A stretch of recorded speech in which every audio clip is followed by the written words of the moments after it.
My name is Helen White. I was treated for womb cancer 5 years ago. And through a bit of a convoluted route, I've ended up getting involved as a patient in research. And then ultimately, I've ended up volunteering for Peaches Womb Cancer Trust, and I now run its Peaches Patient Voices group. That's always a bit of a tongue twister. So Peaches Patient Voices is a group of people who've been affected by womb cancer and are keen to get involved in research, what's often called public and patient involvement. In just over a year since we launched, over 60 people have joined, and I'm actually quite pleased because I've seen a number of names I've recognised this evening joining, so that's great to see you. So many of these people have got involved in all sorts of research studies over the last year, and from the feedback that I've certainly heard from them, they've got a lot out of it. When we established Peaches Patient Voices, we were also keen to make womb cancer research a lot more accessible to patients and their carers, as well as the wider public. Probably quite ambitious at the time, given that womb cancer is the 4th most common cancer in women that no one's ever heard about, let alone interested in research. But we discovered through Peaches Patient Voices, there's actually quite a surprising amount of womb cancer research going on. And tonight's webinar is our first go really at sharing some of this research more widely and demonstrating the benefit it's having and will have on people affected by womb cancer. So it was extremely fortunate to be joined this evening by Doctors David Church and Neil Ryan, who I've had the pleasure of knowing for just over 4 years now. I've worked with David as a patient rep for Genomics England 100,000 Genomes Project endometrial cancer domain. That's another tongue twister. And Neil, who I got chatting to about getting tested for Lynch Syndrome during a fundraising walk in the Peak District. So you'll be hearing a little bit more from Neil shortly about Lynch Syndrome, and then a little bit more from David about the work he's been doing with the endometrial cancer GSIP domain and the research that's been coming out of that. But first, let me introduce them both to you. So starting with David, he's an Associate Professor and Cancer Research UK Advanced Clinician Scientist Fellow and Group Leader at the Wellcome Centre for Human Genetics at the University of Oxford. He's an honorary consultant medical oncologist at the Oxford Cancer Centre, and his group's research focuses on the identification and clinical implementation of biomarkers in womb and bowel cancer, and particularly that those relate to hyper and ultra mutation. I think that means they've got a lot of mutations, and also research into the immune response against tumours. So David leads the Genomics England 100,000 Genomes Project endometrial cancer domain. And he's also a member of several clinical trial translational research groups, including TransScot and TransPortec. Moving on to Neil. Neil is a clinical lecturer and gynecology oncology surgical fellow at the University of Edinburgh. His passion is to improve the care of those with gynecological cancer through prevention and personalised treatment. His work has led to a change in national guidelines, along with numerous publications, presentations, invited lectures and awards. His work was recognised by a President's Doctoral Scholarship, an award with the University of Manchester's highest postgraduate award, the President's Medal. He was recently awarded the William Blair Bell Lecture, and he's also been invited to sit on several national and international committees. And we are indeed lucky to have you both here tonight with us. Thank you very much. So Neil and David are each going to talk for about 20-25 minutes, something like that. And then we'll have some time, hopefully plenty of time for questions from you. So please do pop any questions that you have in the chat as we go, or you could use the raise hand function towards the end of the presentation, and then we'll pick them up at the end. So I'm going to hand over to Neil now, who's going to be focusing on the inherited gene changes which increase a person's chance of developing womb cancer. Right, I shall stop sharing. So thank you, Neil. I'll let you share your screen. Helen, thank you so much for the invite and also that very kind introduction. Apologies, everyone. I look like I'm wearing pajamas, but I'm at work and this is what we wear. I'm just going to share my screen and see if that works. Is that working? And are you seeing the right thing? Amazing. Yes, that's fine, Neil. So it's my huge pleasure to talk today to you all, and just a massive thank you for all the involvement that you guys do. I know that, you know, having cancer and being touched by cancer means that actually revisiting it, especially being asked to talk about it and look at research, can be a very difficult thing. But that research simply couldn't go ahead without buy-in from you guys and without direction from you guys. So thank you so much. I'm just going to, I think my WhatsApp's going off, but I will try and shut that down. So I've already had my introduction, which is outlined there. I'm Neil. I'm a trainee cancer surgeon based up in Edinburgh and also aspiring academic. And not very long ago, I was one of Professor Emma Crosby's PhD students. And it's really from that springboard that I am where I am today. So the first thing I thought that would be useful to chat about is DNA, because I think that it's sort of a crucial element of this talk, and genomics and genetics and etc. all comes from the central dogma, which is what Watson and Crick sort of described years ago, about how DNA gets translated into something that impacts our biology and basically informs everything that we know about life.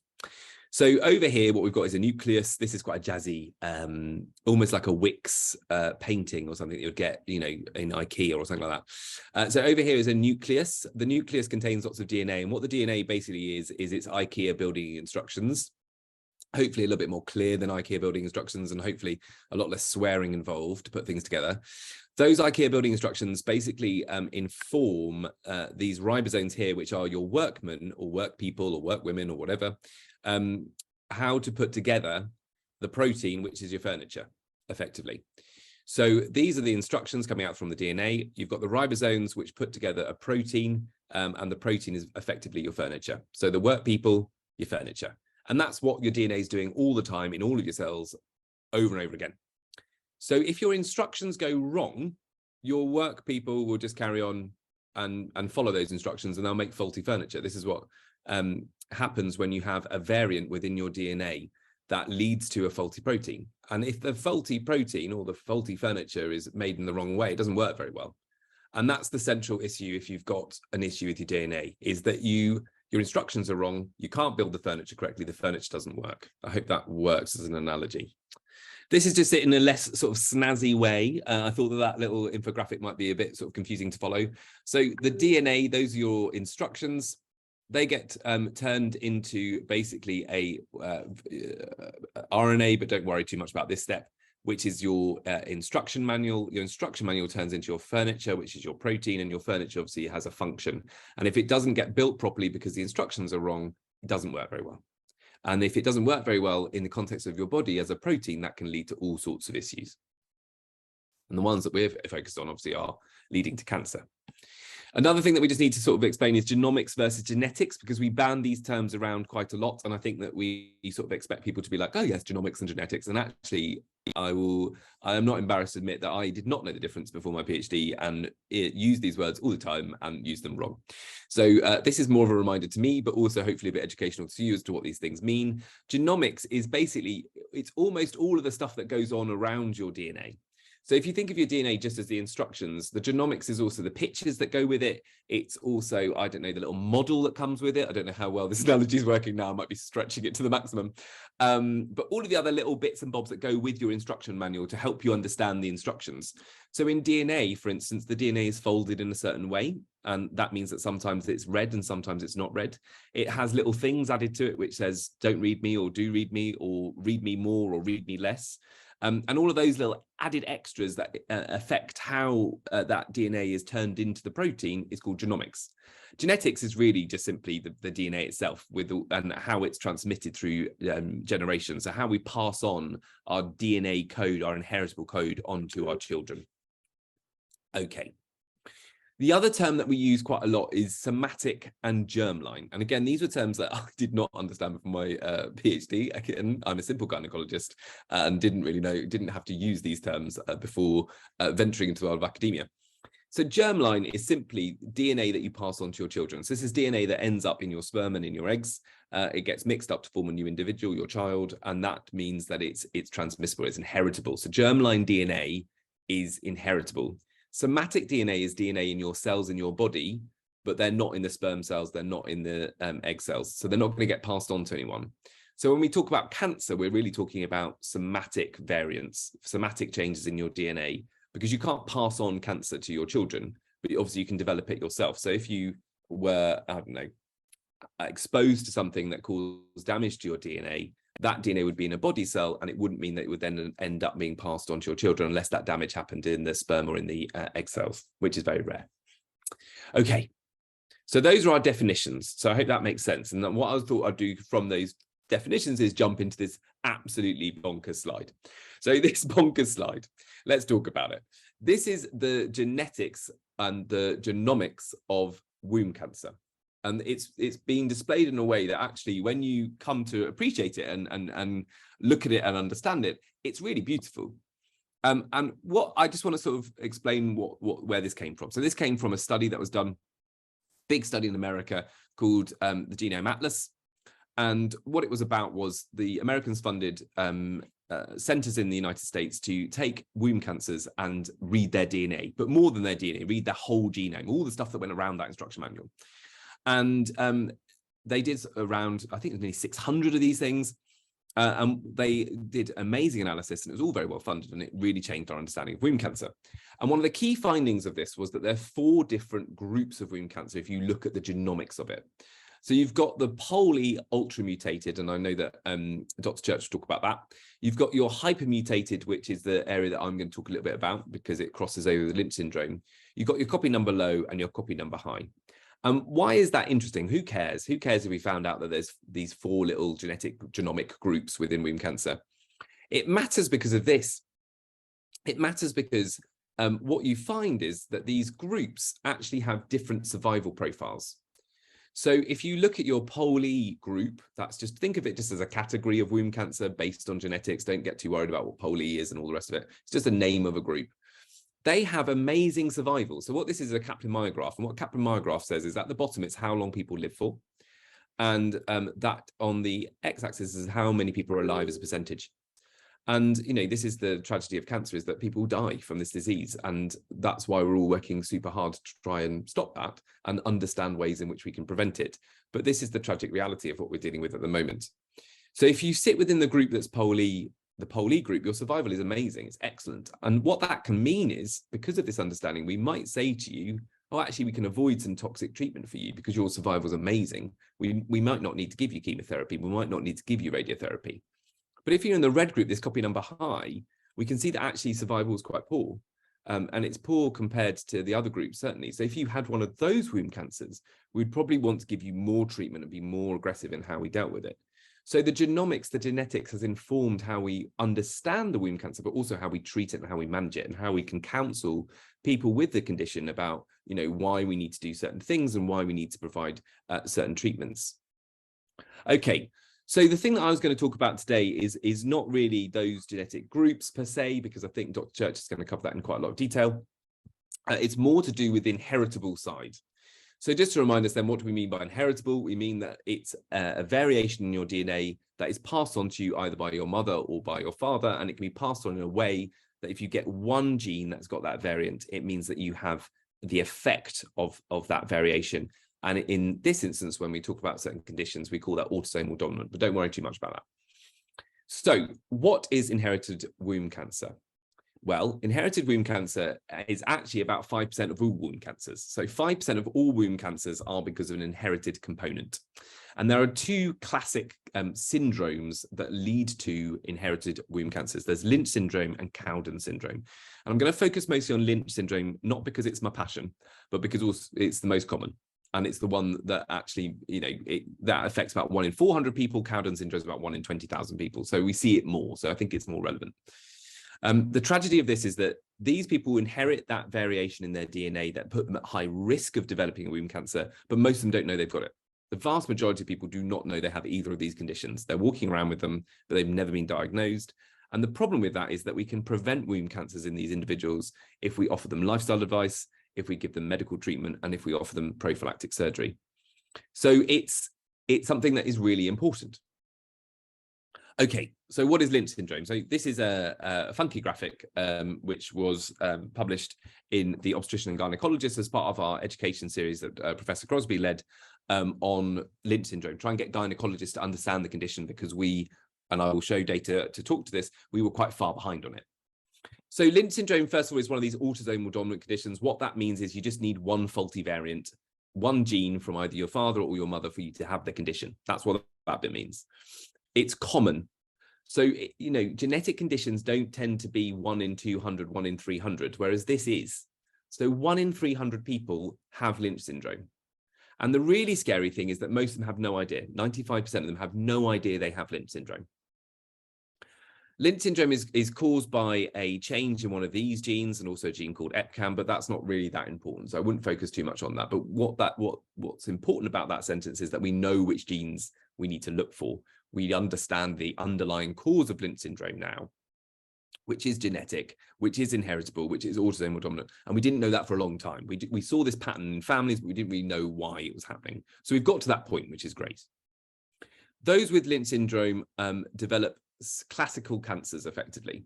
And those classical cancers are cancers of the womb and of the ovary, cancers of the bowel, that's usually the large bowel and the rectum, and also cancers in other sites, but those sites are less common. So cancers of your urinary tract, so your kidney, the tubes that go from the kidney to the blood of the ureters, the pancreas, that organ that sits inside your tummy and produces insulin.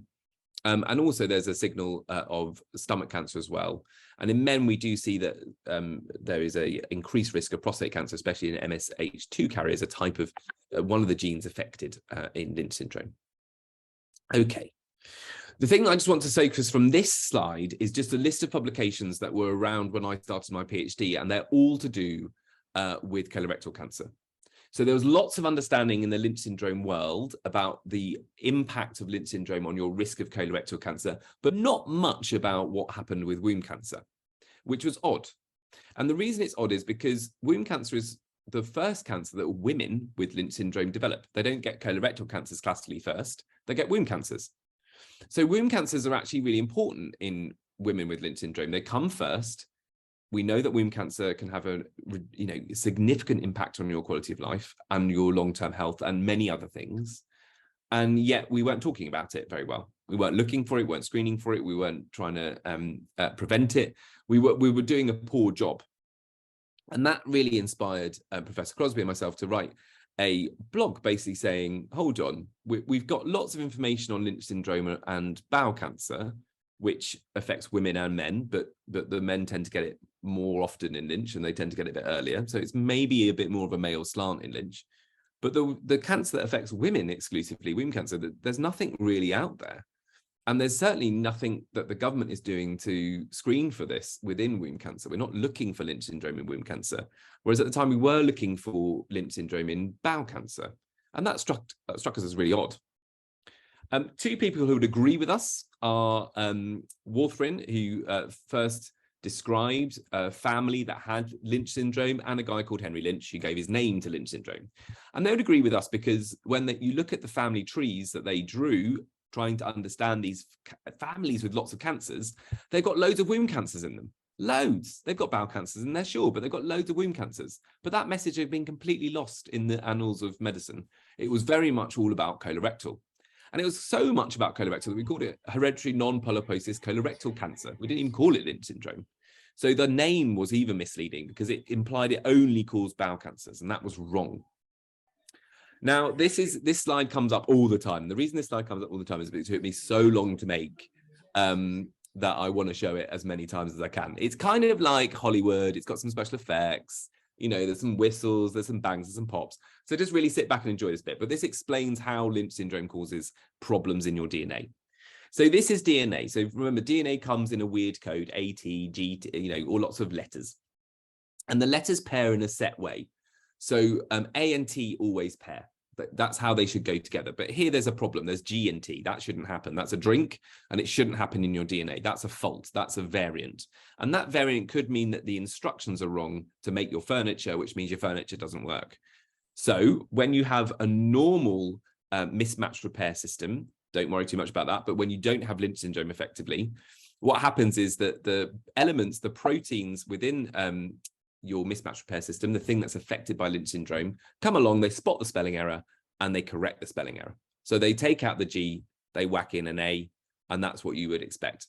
So what happens is that basically, as you go through your life, every day there's lots of spelling mistakes being made in your DNA. They're either happening because there's new cells that are made make an error when they're copying the DNA, or there might be a change in your DNA that happens because you're exposed to something like UV or something like that. And this system will come along, it'll spot the spelling error and replace it. In someone with Lynch syndrome, this proofreader doesn't work. So you get these little mutations, you get these little changes, these variants, and there's no proofreader. So they just carry on. And eventually they're going to cause changes that are damaging and detrimental. And eventually they might cause a cancer. And that's what happens in Lynch syndrome, effectively. Now, because of that, what there is there's changes that we can detect. So there's something called immunohistochemistry, there's something called microsatellite instability, and there's also a technique of sequencing the DNA, reading the DNA. Don't get too worried about this. What I just wanted to take away was that because there is almost a classical way in which Lynch syndrome changes how your DNA looks, or because there are proteins that we know don't work in Lynch syndrome, we can detect it. There are tests that work to find people with Lynch syndrome when you look at their cancers. You can also look at their DNA and find it. So you can identify the condition in someone's DNA before, after, any time. But there's also tests that we can do, this MSI, immunohistochemistry, on their cancers to identify those who are at risk of having Lynch syndrome, who may have Lynch syndrome. Okay. We did some work very early in my PhD, which was trying to understand how many womb cancers are because of Lynch syndrome. So how many womb cancers are caused by Lynch syndrome? And the number's about 3%, so 3 in 100. And the interesting thing about that is that that's about the same amount of colorectal cancer, bowel cancer, that's caused by Lynch syndrome. So they're equatable. And yet, at the time that I started my PhD, if you had a bowel cancer, you'd be tested for Lynch syndrome. Your cancer would go through these tests, this immunohistochemistry or microsatellite instability, to look for Lynch syndrome. If you had a womb cancer, no, we wouldn't be looking for it. You'd have your womb cancer, no one would have done any tests on it, move on. And that felt really wrong. So Emma Crosby led the PETAL study, which is a study that basically did what was already going on in bowel cancer. So anyone with womb cancer at St Mary's Hospital in Manchester was offered testing for Lynch syndrome. So they were offered this testing, immunohistochemistry and microsatellite instability testing, to see if their cancer suggested that they might have Lynch syndrome. And then those that had a test that suggested they had it were then offered testing, definitive testing for Lynch syndrome after that. And we ended up testing around 500 women with womb cancer, and we found around 3% of them had Lynch syndrome. So what we'd seen in the literature. But we'd also show something really important, which is that one of the tests doesn't work very well, which we didn't know. And the reason that we used those tests were those are the tests that worked in bowel cancer. So we found out that actually in womb cancer, we can't use the same tests as we did. We need to focus on the immunohistochemistry. So a really important lesson, and goes to show that you can't just apply learning from one cancer to another. And if we'd have done that, we'd have missed lots of women with Lynch syndrome because we wouldn't have been using the right tests. The other thing that we found was that it didn't cost lots of money. So I think lots of people were a bit worried that if you started doing this testing, we would cost the NHS loads and loads of money, and it wouldn't be cost effective and it wouldn't be viable. And actually what we found was it was pretty cheap. So if you use one of the tests, it's £45, which is probably the price of a Mars bar since Liz Truss. Am I allowed to say that? Since Liz Truss came to power? I don't know. Ooh, controversial. And even if you use the most expensive testing, it still was around under £200, which when you think about diagnostic testing in the NHS, that is pretty good value for money. And when we did what's called cost-effective analysis, we found that actually it was cost-effective, i.e. it was worth doing this testing. It saved money in the long run because you prevented cancers. So the good thing about that was that we were able to go to NICE and say, look, you've already said that we should be testing bowel cancers. We think, based on our evidence, that you should also be testing womb cancers, and please start doing that testing. And I'm really proud of this. I know that Emma Crosby is very proud of this as well. That led to a change in national guidance, which is incredible. So they took on our evidence and said, actually, yeah, fair enough. We should be doing womb cancer as well, because it's cost effective and because it has the same number of people affected by it as colorectal. We've made that decision there. So we changed how things were done in the UK. And now if you have a womb cancer, you will be tested for Lynch syndrome. Your cancer will be tested or screened for Lynch syndrome. This is a slide that I know brings Emma Crosby out in cold sweats, so I've made sure I put it into my presentation just for that effect. So the key thing here as well is that if you remember, womb cancer is the first cancer that women get. Now, this little horrible schematic is meant to be somebody's womb, and it's got a cancer, and that's why it's red. I'm sorry, this is very simplistic, but the message is important. So if you are a woman with Lynch syndrome, the first thing you're probably going to develop is a womb cancer. And if we weren't testing you at that point, we wouldn't know you had Lynch syndrome. And that's important because if you've got Lynch syndrome, you're at really high risk of bowel cancer. And we're probably going to cure your womb cancer, but we wouldn't know you had Lynch. So we wouldn't be offering you screening for your bowel cancer, which means that you'll just go on to get a bowel cancer that we could have prevented. So if we knew you had Lynch, so if we test your womb cancer, we'd have identified that fact, we'd have offered you colonoscopies, and therefore we would have a massive impact on your survival from bowel cancer. We would save, hopefully, your life by offering you surveillance with colonoscopy and also starting aspirin and lots of other things. We would hopefully really reduce your risk of cancer, or if you got one, find it super early so it was very survivable and that your treatment was less horrendous than if it was later on. So that's what we aim to do, and that's hopefully what's going on now in the United Kingdom. The other thing that's really important is that when you identify an individual with Lynch syndrome, obviously it's an inherited condition, so you go out to their family and you offer them testing. That's something called cascade testing. And that means that for every person who's diagnosed with Lynch syndrome, because their cancer's been tested, 3 individuals, 3 of their relatives will be found with Lynch syndrome. And hopefully they're found at a time before they've even developed a cancer. So they can be offered the interventions that greatly reduce their risk of cancers and hopefully prevent them from ever developing a cancer. For women specifically, we would offer them risk-reducing surgery. And what do I mean by risk-reducing surgery? We'd offer them a hysterectomy, removal of their tubes and ovaries at a time that is right for them. And there's 2 elements to that. One is that we know now roughly when your risk of womb cancer and ovarian cancer picks up, depending on what gene is affected in Lynch syndrome. And also there's an individual's own priority. So when they want their family, when they want their surgery. And for most women, we would say, actually, we could do this surgery after your menopause because that's a safe time to do it. So we don't remove the ovaries and remove those really important hormones. And obviously after the menopause, we're not taking away anybody's fertility, but we are taking away that risk of a womb cancer or an ovarian cancer. So very important. That's all fed into guidelines, and guidelines are really important because guidelines enable clinicians everywhere to act in a uniform way that's evidence-based, but also for patients, because it means patients are empowered to go to a guideline and go, hold on, it says in this guideline that I should be having this, so why am I not being offered this?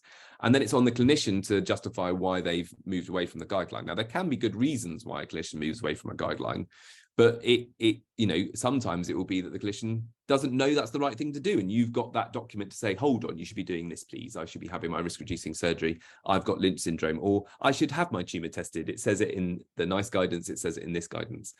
So there's 2 guidelines. The first is the European Hereditary Tumor Group, or the Mallorca Group, which have produced a big guideline all about Lynch syndrome management, focusing a lot on the bowel side of things.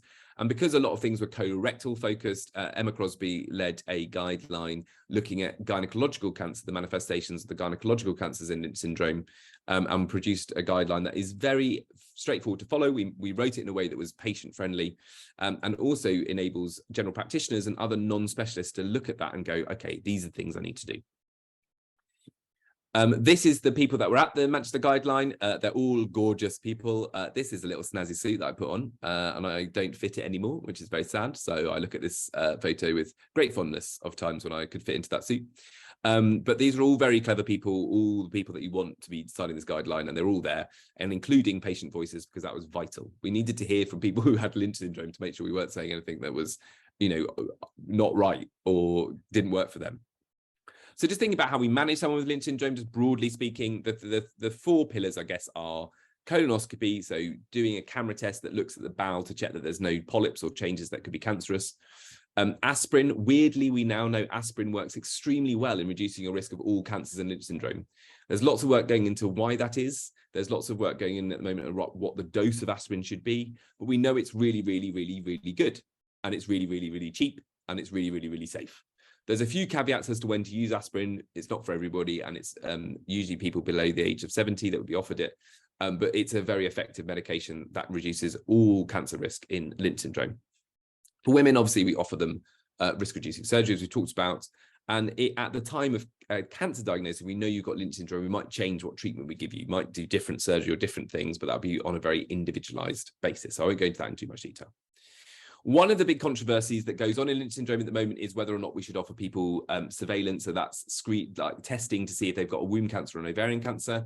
And unfortunately, the evidence isn't quite there yet. We don't know if this works, and actually it might end up doing more harm, because people might be told, oh, we think you've got cancer, when they haven't, and then end up having surgery they didn't need, or lots of other things that go on. The investigations aren't pleasant to undergo.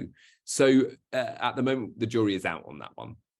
Thankfully, we've got Tristan Snowsall, who is that gorgeous man there, who looks like he might be a Viking warrior, who's doing a massive body of work at the moment, looking at if there is, what the evidence suggests about if looking for gynecological cancers, womb cancers and ovarian cancers in women with Lynch syndrome is of benefit. And he will publish that soon.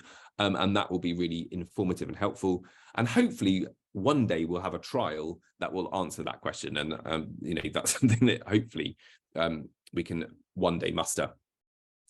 Emma Crosby and other people on this beautiful Zoom meeting, including Helena O'Flynn, who's the lead author on this paper, did some amazing work looking at whether or not a device called a Delphi screener, which is basically a device that's placed in the vagina. It squirts a small amount of sterile water into the vagina, sucks that water up, and then we can look in that water for cells that look like cancer cells. Whether this was a workable method for womb cancer screening, I'm sure that Professor Crosby will talk to this herself. There's a huge study going on about this. But what's interesting about this is, could this work in women with Lynch? Could we use this test in women with Lynch to screen for womb cancer? We don't know. But it's a much more attractive alternative to a hysteroscopy, which I'm sure many of you have been through and can testify is not a pleasant experience. We've recently got funding from the Academy of Medical Sciences to work with this beautiful man, Sir John Byrne, who doesn't age ever. It's remarkable. He's looked like that for, I think, 109 years now. And that's looking at whether or not we can use urine to detect womb cancers in women with Lynch syndrome, because they've got this feature, this microsatellite instability feature, that we might be able to detect. So that's starting recruiting in February, and that will be with Sir John Byrne and Emma Crosby and all the familiar faces, and hopefully we'll have some data to report back to you at some point. The thing that's really important about Lynch syndrome is that there's an incredible charity called Lynch Syndrome UK here. There's also Lynch Syndrome International, and there's also other Lynch syndrome charities in their countries.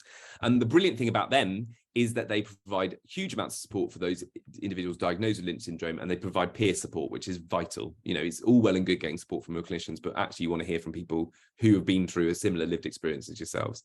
They're also very involved in research. They're very happy to contribute, and that has really empowered us as clinicians to look at questions that otherwise we couldn't look at. Excuse me. How are we doing? So this is a paper that we published a while ago, thankfully before a lot of this work was published. And the take home of this paper is basically a lot of gynae cancer surgeons didn't really know anything about Lynch syndrome, which is really scary, because we should, because it's a condition that we are managing. And also, if you asked women across the United Kingdom how they were being treated, they'll all be treated in very different ways. Some were being given surveillance for their womb cancers, some weren't, some were being given aspirin, some weren't, some were being given colonoscopy at certain intervals, some weren't getting anything, some were getting lots. Complete hodgepodge, complete mess. And it really highlighted that we needed a joined up way of managing this. And the other thing that was really scary was that even though we started to implement the NICE guideline that we'd worked on to say that you should be testing all womb cancers for Lynch syndrome, actually, when you asked people, are you doing this and are these results being discussed, you found actually that a significant minority, but a significant minority, didn't have their results discussed or weren't doing the testing, which is quite scary. And this is data, these data are actually not long ago. This is 2020. This has led to, in England, something called the Genomic Medical Service Alliance being established, which is an amazing thing, actually. I think there's lots of acronyms in the NHS. Some of them really, no one knows what they do. This is actually an amazing organisation that's bringing genomics into cancer and also into other conditions. So it's bringing genomics into the front line of NHS care, and it's doing it in a really thoughtful way, and it's doing it in a way that links up, the powers that be in Whitehall with clinicians, with patients, and it's working really well. One of their priorities is Lynch syndrome, and what they've done is that they've started to move that higgledy-piggledy treatment under national bodies. So, for instance, your colonoscopy will soon be directed by the National Screening Service, which is a screening service that does cervical screening, breast screening, and also your stool sample screening for colorectal cancer. So it will be nationally coordinated, which will make a huge difference. The other thing that's happening is that they are investing in making sure that these results are discussed and that people are being referred appropriately, and that there is care for people being diagnosed with Lynch syndrome that is meaningful and also universal. One thing just to touch upon very briefly is that if you've got Lynch syndrome, you've got a problem with your mismatch repair system, but also your cancer can have a problem with its mismatch repair system. That isn't because of an inherited problem. It's a somatic problem, if you remember that. So it's a problem within the cancer that won't get passed on. If that happens, or if you have Lynch syndrome, it means you're eligible for a whole new type of treatment called immunotherapy. And what we now know is that immunotherapy is highly effective and very well tolerated. It's a type of treatment that you can think of almost like a chemotherapy. It's not technically that, but it's a way in which we basically use your body's immune system to fight the cancer. And that's also fed its way into NICE guidance. And it now means that if you have an advanced wound cancer, you will be offered that type of treatment if there is that problem with the mismatch repair system, either because you have Lynch syndrome or because your cancer has that issue itself. Finally, another really exciting thing is that there is lots of work around vaccination. And that is vaccinations as you had for COVID. So being given a jab that effectively prevents you from getting cancers if you have Lynch syndrome. This is an area of exciting, incredible work. It's way beyond my understanding, but it's something that is remarkable. You know, you could be vaccinated. If you are diagnosed with Lynch syndrome, you could receive a vaccine, which would greatly reduce your risk of getting a cancer. That's mind-blowing, isn't it? That's insane. Okay, Cowden syndrome. I won't talk too much on Cowden syndrome. Like I said, the prevalence is about 1 in 200,000. So it's very rare. It's very rare. We're not going to see many people with womb cancer who've got Cowden syndrome, but it's another cause for inherited womb cancers. It causes colorectal cancers, thyroid cancers. It causes these things called hamartomas, which are little swellings, classically on the tongue, and it can cause breast and skin cancers as well. It comes about because of an inherited problem in this gene, P10. So this time it's not your mismatch repair system, it's another gene, P10, which is really important in several things. Growth factors, so how a cell grows, how a cell moves, and how a cell survives. So you can imagine if this gene is a bit faulty, a cell might try and live forever. It might start moving around or metastasizing, and it might start growing out of control. So you can see why this is a really crucial gene in why you might develop a cancer. There are guidelines around Cowden syndrome, although none that are really officially agreed that this is an area that is a problem. So unlike Lynch syndrome, their clinicians are a little bit more in the dark. There isn't such clear guidance. And in Cowden syndrome, there are guidelines that suggest that you should do surveillance. And often women with Cowden syndrome are offered risk-reducing surgery, although that's not universal and no one knows if that's the right thing or the wrong thing to do. There just is a bit of an evidence black spot on this. And that's, again, because it's quite rare.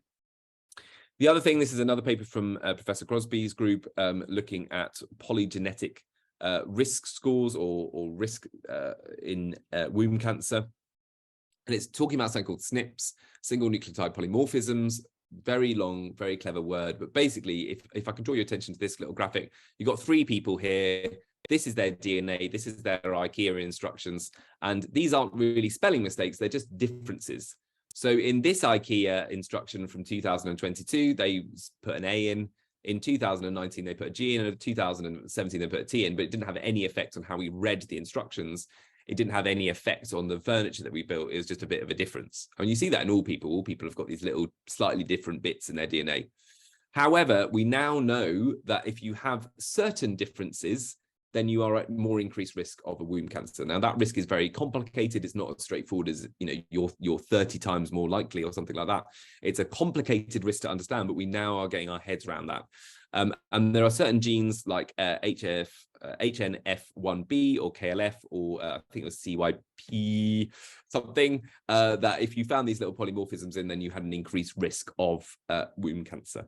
So we now know as well that it's not just about single genes, but about all of your DNA that can increase your risk of womb cancer. We're starting to unpick that. Okay, that is me. I hope that's been a bit of an exciting romp through the world of Lynch syndrome. Just to summarize then, we're beginning to understand genomics and we're beginning to apply it to womb cancer. We are further behind than we've been in other cancer types, but we are getting there.